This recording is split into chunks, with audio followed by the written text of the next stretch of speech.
Makanya kemarin seminar sama 200 hamba Tuhan di Surabaya, saya kalau dalam hal ini saya cukup keras karena saya paling gak suka. Saya bukan tipe begitu, saya bilang jangan bersandar sama manusia, bersandar sama Tuhan kita yang tak terbatas. Tuhan akan pakai manusia, Tuhan bisa pakai apa aja. Tuhan bisa pakai apapun untuk memberkati saudara, untuk memberikan saudara titipan-titipan yang luar biasa. Jadi saya bilang Tuhan, saya tidak akan kasih tahu siapa-siapa. Tuhan dengar sendiri, saya kalau panggil dia Daddy ya, saya kalau doa Dad, Daddy dengar ya tadi berapa ya Dad? Dokternya udah ngomong tuh, berapa tuh dananya, oke? Saya nggak akan minta sama siapa-siapa, I'm asking you. Kalau Tuhan engkau mau saya berobat di sana, Tuhan akan siapin semuanya. Yang kedua, saya bilang gini, saya tahulah karakter Daddy saya. Kalau dia kasihnya pasti pas-pasan. Gak pernah dikasihnya langsung semuanya, enggak. Dia mau kita berjalan dalam iman soalnya. Jadi saya bilang gini, kalau nanti saya dikasih pas-pasan, saya mau minta permintaan saya yang kedua, saya gak mau ngutang sama rumah sakit. Karena saya anak raja. Jadi kalau tagihan datang, saya mau semuanya lunas. Oke Dad? Saya bilang gitu sama dia, oke kita pulang. Dalam perjalanan pulang yang tahu semua yang dokter katakan cuma saya sama istri saya. Keluarga kami pun gak ada yang tahu. Dalam hitungan 3 hari, dana yang dokter bilang itu ada di BCA saya. Persis angkanya. Saya tahu siapa yang transfer. Tapi mereka nggak pernah tahu saya lagi sakit apa, mau dirawat di mana nggak tahu. Di situ saya dengan bangga bisa katakan Tuhan yang beracara, Tuhan yang luar biasa, Tuhan yang tak punya batas. Dan saya kasih tahu istri saya, tuh kan bener, pas-pasan kan dikasihnya. Dananya dokter ngomong apa, bener di banknya cuma segitu, pas-pasan, jalan dalam iman berarti. Saya bilang sama istri saya, ini pasti sesuatu permulaan yang luar biasa. Perjalanannya pasti dahsyat nih. Kita berangkat ke sana. Sampai di sana, saya minta kamar yang berempat. Mau cari kamar yang paling murah. Masuk ke dalam kamar saya langsung begini, wow luar biasa nggak ada orang. Cuma sendirian. Udah ganti baju, ya, udah siap-siap semuanya, taruh semua tasnya di samping, mulai duduk di tempat tidur, pasien datang satu-satu, saya penuh lama-lama. Dalam 1 jam penuh kamarnya. Bukan sekedar penuh sama pasien, penuh sama keluarga-keluarga mereka. Sebelah saya orang India, bawa makanan India, waduh baunya makin gak karu-karuan. Depan saya suka makan bakmi, bawalah bakmi sebanyak-banyaknya, plus sama makanan rumah sakit. Jadi bayangin lama-kelamaan nih, dalam jam ke jam berikutnya saya udah makin enak, karena kondisi saya makin lemah kan. Plus sama bau-bau makanan rumah sakit makin gak enak gitu. Saya bilang sama suster, sama dokter, saya bilang, boleh nggak? Saya kan dengar nih di rumah sakit ini ada kamar yang 1 bed. 1 bed itu dia harganya sedikit lebih mahal daripada yang 4 bed, tapi dia bukan VIP. Boleh nggak saya masuk ke situ? Nah itu karena cuma satu tempat tidur dan dia bukan VIP, ya dia populer lah kamarnya, habis lah. Dokter bilang habis Pak. Penuh di mana? Saya bilang rumah sakit sebesar gini, gak ada satupun. Gak ada Pak. Kalau mau juga waiting list. Akhirnya saya bilang ya udahlah, nggak usah. Saya bilang sama istri saya, udah kita doa ya supaya kita kuat di sini. Nggak berapa lama tiba-tiba suster datang. Dia bilang gini, Pak, good news for you. Kenapa? Barusan dokter bilang, Bapak boleh masuk kamar nomor 3 di ujung sana. Kamar apaan? Itu kamar di atasnya VVIP, namanya suite. Udah kayak presidential suite, ada ruang tamunya, ada kulkasnya, ada safety boxnya, udah kayak hotel pokoknya. Mau nggak? Nggak mau lah, saya bilang itu. Mahal, saya bilang itu. Enggak. Dokter bilang Bapak boleh masuk kamar itu, tapi bayarnya yang 1 bed aja. Nah, anak raja. Perkenanan dari Tuhan sudah terjadi, ya kan? Rumah sakit bisa jual loh ke siapa aja. Yang mau masuk rumah sakit itu ngantri. Jadi akhirnya saya masuk ke kamar itu dan rupanya memang Tuhan lagi siapin yang indah-indah, yang enak-enak karena besoknya saya mau dengar vonis. Besoknya mau dengar kabar gak enak, jadi disiapin yang enak-enak sama Tuhan. Udah masuk ke kamar itu saya sampai terbengong-bengong. Wow, keren banget kamarnya ya, wow luar biasa. Dan akhirnya memang betul Tuhan mengirimkan 80 orang yang besuk saya di sana dan mereka ada tempat yang enak sekali untuk duduk-duduk di situ. Kami masuk ke situ, besoknya datang ada 10 tim dokter yang di satu tim itu yang menangani saya. Yang membacakan vonis saya di hari esok itu namanya Dr. Grace. Dokter kasih karunia. Haleluya. Dia datang. Dia bilang, Pak, menurut tes yang kami sudah baca dan kami sudah lihat dari tim dokter, umurnya Bapak, kalau Bapak nggak mulai di kemo, cuma 3-6 bulan. Karena ini penyebarannya udah kemana-mana. Dan ini sudah akut, udah fatal dan sudah agresif. Jadi kalau saya masih berdiri di sini itu betul-betul kemurahan Tuhan. Kemudian dia kasih tahu lagi begini. Kalaupun Bapak di kemo, Bapak akan di kemo dengan cairan kemo yang paling berat. Karena kami tidak ada pilihan. Namanya proses induksi. Dan itu cairan 500 mili akan kami drop dan kami drip ke dalam tubuh Bapak. 7 hari kali 24 jam non-stop. non-stop. Dimasukinnya bukan lewat infus di tangan, tapi infusnya ditanam di dada saya. Dan dia kasih tahu juga harganya berapa, karena itu mahal sekali. Itu infus bisa bertahan 1 tahun, nanti Bapak ketika dipasang infus itu, Bapak harus masuk ke dalam ruang operasi. Dan suster mengatakan kepada saya, itu kalau 1 drip, 1 tetes daripada kemo itu jatuh ke tangannya dia, tangannya kebakar. Saudara bisa bayangkan cairan itu masuk ke tubuh saya. Dan dokter katakan dia tidak bisa memilih mana sel yang baik, mana sel yang tidak baik. Dia bunuh semuanya. Makanya ada kemungkinan besar Bapak akan betul-betul organnya pun rusak. Dan ada kemungkinan besar Bapak akan infeksi. Karena semua komponen darah Bapak akan di-drop sampai serendah-rendahnya. Termasuk darah putih, itu yang paling kami takutkan. Kalau darah putih sudah drop, itu berarti Bapak terbuka pertahanan tubuh, yang namanya virus dan bakteri itu merajalela udah. Jadi ada kemungkinan besar Pak, Bapak akan masuk ke ICU, Bapak akan koma, Bapak akan ada di life support, Bapak akan meninggal. Nggak di kemo meninggal, di kemo pun meninggal. Bapak ngerti? Ya. Ibu ngerti? Ya. Tanda tangan sekarang. Supaya kalau terjadi apa-apa, Bapak dan Ibu tidak tuntut rumah sakit. Ya, tanda tangan. Dokter Grace keluar dari kamar. Saya bilang gini sama istri saya, wow, seru ya. Kenapa saya bilang seru? Karena kenyataan itu harus tunduk kepada kebenaran firman. Coba buka Amsal 4 ayat 20-23, ini ayat pegangan saya. Ini ayat yang menguatkan saya dan saya baca ini ayat setiap hari. Amsal pasal yang keempat ayat yang ke-20 mengatakan begini. Amsal pasal yang keempat ayat 20. Hai anakku, perhatikanlah perkataanku, arahkan telingamu kepada ucapanku. Hari yang tadi saya katakan, saya lagi dengerin, telinga saya lagi dengerin tentang kenyataan. Tapi Tuhan katakan, arahkan telingamu kepada ucapanku. Ucapanku apa? Firmanku berarti. Janganlah semuanya itu, janganlah firman itu menjauh dari matamu, simpan di dalam hatimu, di dalam lubuk hatimu, in the midst of your heart. Karena itulah yang akan menjadi kehidupan. Kalau engkau menyimpan firmanku di dalam hatimu, itu menjadi kehidupan bagi mereka yang mendapatkannya, dan kesembuhan bagi seluruh tubuh mereka. Jagalah hatimu dengan segala kewaspadaan, ayat 23, karena dari situlah terpancar kehidupan. Saya bilang sama istri saya, lihat, ini firman Tuhan. Firman Tuhan yang sudah kita pelajari dan kita mau dikuasai sama firman. Kenyataan itu harus tunduk sama kebenaran ini. Jadi saya katakan, Tuhan, mulai dari hari ini, saya akan mengucap syukur dan saya terima kesembuhan mulai dari hari ini. Besoknya sembuh? Ya enggak. Besoknya makin parah. Perkataan lagi firman, terima kasih Tuhan buat hari yang luar biasa. Aku sudah terima kesembuhan. Sembuh enggak? Enggak. Perkatakan lagi, Tuhan terima kasih Tuhan. Aku percaya, aku berdoa bahwa aku tidak kena infeksi yang seperti yang dokter katakan. Kena infeksi enggak? Kena. Ada doa yang Tuhan langsung jawab, ada doa-doa yang Tuhan tidak langsung jawab, tapi dia selalu mengatakan, aku akan ada di situ berjalan bersama dengan engkau. Apakah saya jalan di dalam lembah kekelaman dan lembah kegelapan? Oh yes. Kanan kiri saya gelap, kamar sebelah meninggal, kamar sebelah meninggal, kamar sebelah masuk ICU, koma, kamar di sebelah lagi teriak-teriak mau bunuh diri karena kesakitan badannya. Mau loncat dari kamar. Itu kami saksikan sendiri, saya lagi terapi jalan waktu setelah berapa hari, itu ada orang udah sampai suster ditendang perutnya. Istrinya ditendang perutnya. Karena dia mau loncat dari lantai 7, dia udah gak tahan, badannya kesakitan semuanya. Dokter katakan gak bisa makan, akan kehilangan nafsu makan. Saya makan babi terus tiap hari. Nafsu makan saya makin menjadi-jadi.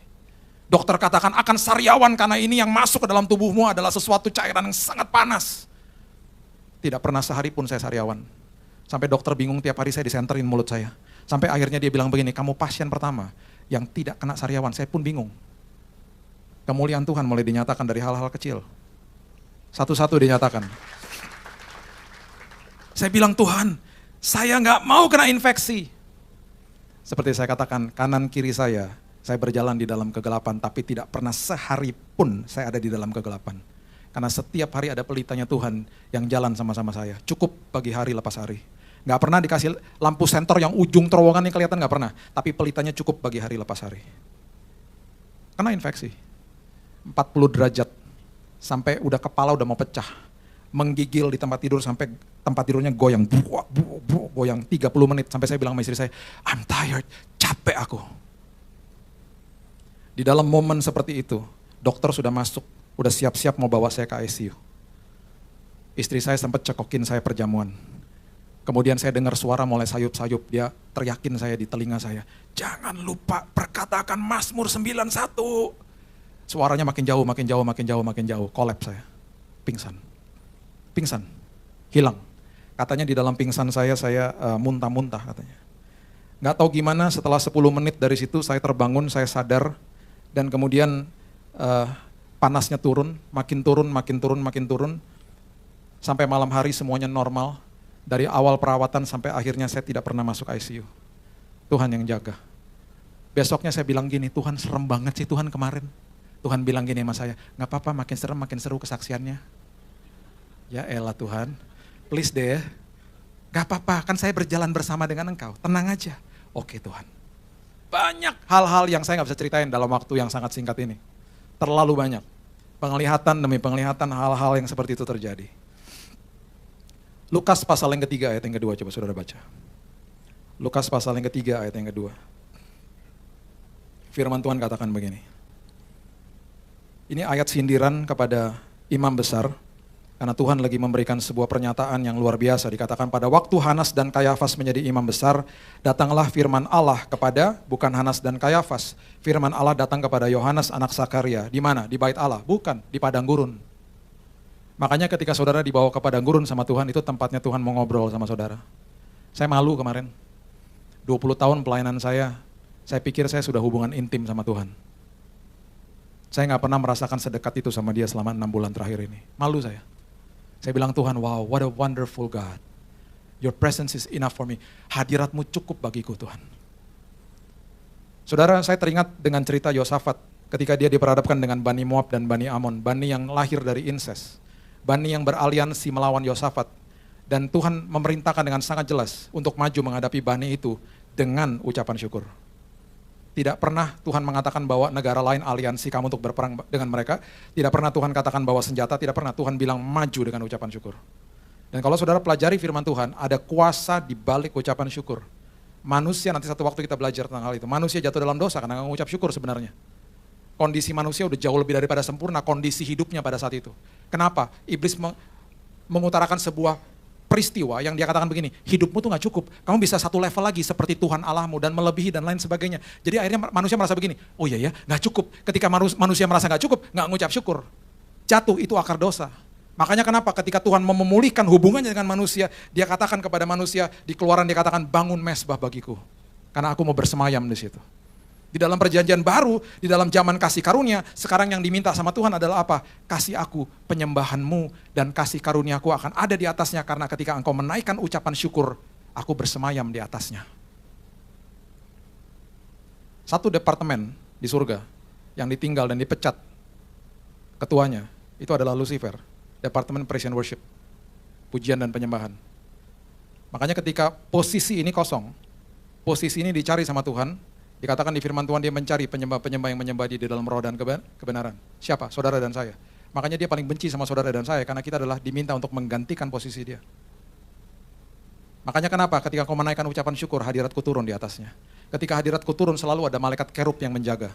Malaikat kerub itu pas pampresnya. Kalau Michael itu ketua pertahanan, Gabriel ketua departemen penerangan. Kalau yang namanya pas pampres itu namanya kerub. Dia paling dekat dengan hadirat Tuhan. Ketika manusia dihalau dari Taman Firdaus yang menjaga hadirat Tuhan, malaikat kerub. Malaikat kerub di Yeskiel dijelaskan dengan sangat jelas, mukanya sisi 4, kalau jalan berderu-deru ada bara api di sini. Makanya ketika Yosafat menaikkan ucapan syukur yang didengar sama Bani Moab, sama Bani Amon, itu pasti langkah deru daripada malaikat kerub.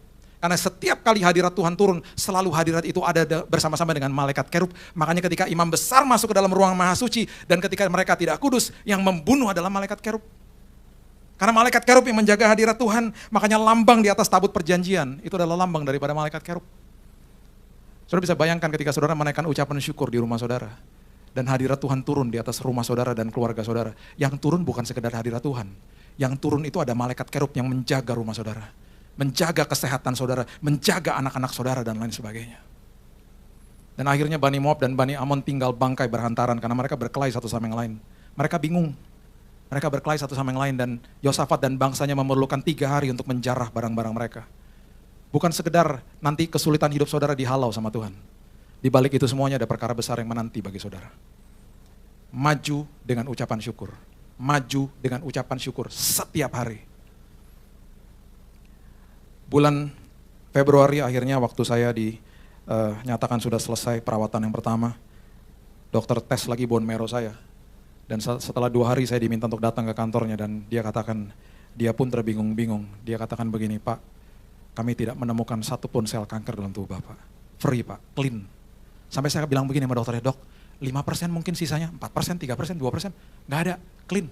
Kita nggak temuin apa-apa, sama sekali clean. Tapi tagihan rumah sakit membengkak 2,5 kali lipat, karena saya kena infeksi. Sudah tahu, kan permintaan saya sama Tuhan tuh, Tuhan nggak mau telat bayar ya, semuanya dibayarin sama Tuhan. Sekali lagi, nggak pernah minta sama siapa-siapa. Tuhan yang kirimin orang dan Tuhan yang bayarin dan Tuhan yang selesaikan semuanya. Tidak pernah 1 hari pun kami telat bayar. Semuanya ditanggung sama Tuhan. Dan kabar baik bagi saudara, Tuhan yang saya sembah yang tak terbatas adalah Tuhan yang saudara juga. Jadi apapun yang saudara alami dan lewati dalam kehidupan ini, kabar baik bagi saudara-saudara punya ayah yang tak terbatas. Tak terbatas. Unlimited God. Cuman diminta satu sama dia, percaya sama saya. Makanya saya bangga menceritakan kebaikan dia. Karena tidak ada pernah 1 hari pun kami bergantung kepada manusia. Saya bangga saya bergantung sama papa saya yang luar biasa. Semuanya selesai. Perawatan kami selesai sampai bulan Mei kemarin. Dan setelah semuanya selesai, waktu tanggal 25, waktu saya batal ke Israel. Saya kasih tahu sama anak saya yang kedua, karena dia tadinya harus ikut. Dia nangis di kamar. Dia tipe anak yang tidak pernah nangis, dia selalu terima-terima aja. Dia nangis dan saya nggak tahu gimana di hari itu saya bisa keselnya luar biasa sama iblis. Saya belum tahu waktu hari itu saya sakit apa. Saya sempat bilang begini di kamar dia, sayang nanti 1 hari ya, Tuhan akan gantikan liburan kamu. Tapi Dedi nggak tahu kapan. Dia peluk saya, dia bilang, Dedi sakit apa sih? Dedi kenapa? Kapan kita bisa liburan lagi? I don't know, saya nggak tahu. Tapi nanti ketika Tuhan gantikan, Tuhan akan gantikan sesuatu yang luar biasa bagimu. Kok bisa bulan Mei selesai semuanya? Dokter bilang tadi paling sedikit 6 kali Pak. Perawatan yang keempat dokter bilang selesai Pak. Udah gak usah dilanjutin. Dites lagi bulan Juni kemarin, kita baru dapat hasilnya lagi. Di email dia katakan lebih baik dari bulan Februari. Gak usah lagi ada treatment lagi Pak. Bapak boleh khotbah lagi dan lain sebagainya. Setelah selesai bulan Mei saya bisa datang ke wisuda anak saya. Dia wisuda high school. Saya bisa datang ke wisuda anak saya yang lulus SD. Dan bulan Juli kemarin pas lagi liburan dia lagi liburan. Dan tiba-tiba ada gereja dari Melbourne panggil saya bilang, pelayanan di sini. Saya tanya sama dokter, boleh traveling? Boleh traveling. Tiba-tiba ada teman datang bilang ini, lu mau ke Melbourne? Tinggal di tempat gua aja, tempat apartemen gua kosong, gak ada orang. Kita berangkat, semuanya terjadi sangat cepat. Dan di hari terakhir kami lagi liburan, yang punya tempat tuh datang, dia bilang begini, lu mau main ski gak? Anak lu belum pernah main ski kan, ajak ke gunung yuk. Gitu. One day trip aja gitu. Jadi lagi di atas gunung, dia lagi jatuh-jatuhan di salju, saya bilang gini, kamu ingat gak tanggal 25 Desember lalu? Waktu kita lagi doa, iya Dad, Tuhan lagi lakukan, Tuhan lagi kasih nih sama kamu. Sesuatu yang kamu gak pernah pikirkan dan doakan sekalipun dia siapkan bagimu. Hadapi kesulitan hidup dengan ucapan syukur. Dan saudara akan lihat nanti, ketika semuanya berakhir, saudara gak usah minta-minta penjelasan sama Tuhan. Gak dikasih pasti penjelasan sama Tuhan. Yang saudara harus minta adalah pimpinan Tuhan. Nanti setelah selesai semua perjalanan, saudara diminta sama Tuhan untuk lihat ke belakang. Saudara baru ngerti, oh gitu tuh maksudnya. Baru ngerti semuanya, dirangkaikan jadi satu cerita yang luar biasa. Semuanya dirangkaikan oleh sang sumber. Makanya jangan kejar-kejar produknya, kejar sang pemberinya. Carilah dahulu kerajaan Allah dan kebenarannya. Itu tugas kita loh. Maka segala sesuatu ditambah-tambahkan, kita suka bagian itunya. Coba bagian itu nggak ada, nggak populer pasti ayat itu. Itu bagian kerajaan surga. Maka segala sesuatu ditambahkan tuh urusan kerajaan surga. Dan ingat itu ada kata ditambahkan, berarti tanpa ditambahkan pun kita sudah dicukupkan sama Tuhan. Halo?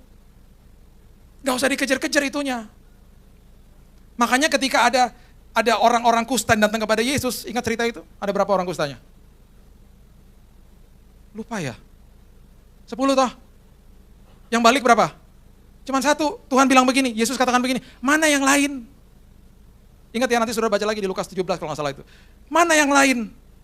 Yang lain ngacir karena apa? Terpesona sama pemberian Tuhan. Seringkali kita terpesona sama pemberiannya, kita harus terpesona sama sang pemberi. Yang satu balik ke Tuhan bilang gini, thank you, terima kasih Tuhan. Tahu dia buat apa? Dia bilang begini, your faith has made you whole, itu bahasa Inggrisnya. Dalam bahasa Indonesia kurang jelas. Kalau saudara pelajari bahasa aslinya, orang kusta ini bukan sekedar disembuhkan, bekas kustanya hilang. Itu maksudnya.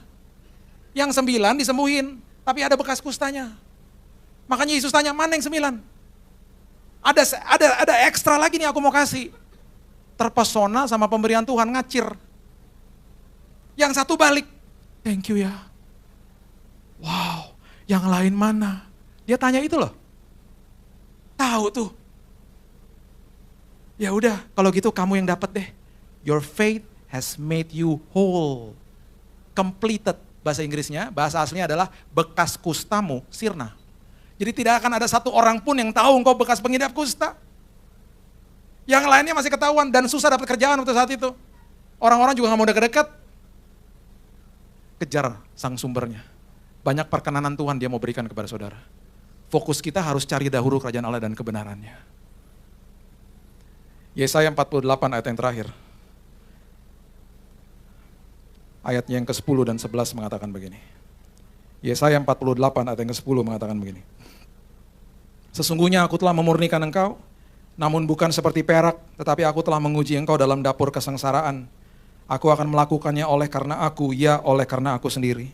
Jadi kalau saudara dibawa ke dalam level yang namanya ujian, bergembiralah karena saudara masuk ke dalam daftar elitnya Tuhan.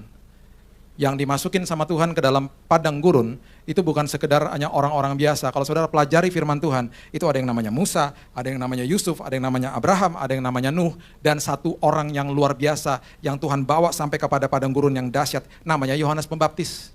Tadi kita udah baca, Yohanes Pembaptis. Dan siapa yang dibawa lagi ke dalam padang gurun? Yesus sendiri pun dibawa ke padang gurun. Berarti kalau saudara dibawa ke padang gurun, diproses dalam hidup ini, berbanggalah karena saudara masuk dalam daftar elitnya Tuhan. Daftar elitnya Tuhan. Berbahagialah, makanya dia katakan aku melakukan ini karena aku, karena untuk kemuliaan aku. Sebab masakan namaku akan dinajiskan, aku tidak akan memberikan kemuliaanku kepada yang lain. Berarti dia percaya sama saudara, saudara tidak akan menajiskan namanya. Saudara tidak akan bersungut-sungut, saudara akan memuji dan memuliakan Tuhan.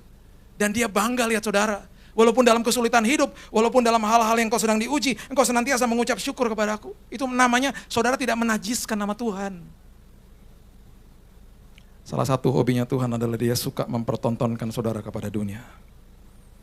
Jadi kalau ada orang datang kepada saya, bilang, Pak, luar biasa kesaksiannya, luar biasa ini, itu, dan lain sebagainya.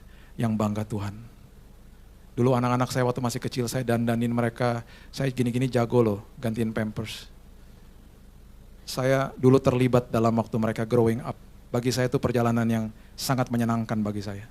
Saya salah satu bapak yang tercepat kalau ganti pampers, kalau ada lomba saya juara kali. Pernah satu waktu saya saking cepatnya ganti pampers, saya fokusnya ke pampersnya, anak saya masih berapa bulan, dia tiba-tiba ngambil baby cologne dari belakangnya dia, minyak wangi. Dia ambil, dia buka, dia masukin mulutnya gitu, tetesin. Saya pas lagi ganti pampers, saya lihat, kaget kan saya angkat gitu, dia udah kebanyakan masuk baby cologne. Anak saya mabok. Tiba-tiba saya dudukin dia begini, baru 4 bulan dia mabok. Istri saya nggak ada lagi pergi, saya dalam hati gini, aduh jangan pulang dulu deh, bahaya. Udah berselang 1 tahun baru saya cerita sama dia. Udah 1 tahun dia cuman ketawa. Coba hari itu saya cerita marah-marah pasti. Takut kan. Bayangin loh anak saya mabok. Baby cologne diminum sama dia. Karena lalai, karena jago ganti pampers tapi lalai sama ini. Nggak liatin mukanya. Tapi anak-anak saya kasih minyak telon. Enak ya anak kecil bawa minyak telon kan. Disisir rambut.